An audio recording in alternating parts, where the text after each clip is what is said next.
a boy, a man, na-akwọ bleaching na-ete mmanụ, aha gị wụ sorry.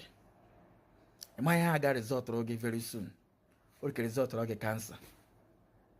Or result ndị mmadụ agbara gị ọsọ, wee ga na-abịa gị close, wee ga na-ekwe anaghị ha. Gị chi ime fine boy.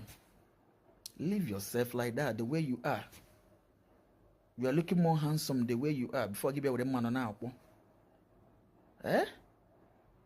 My brother, be serious. Reason and focus.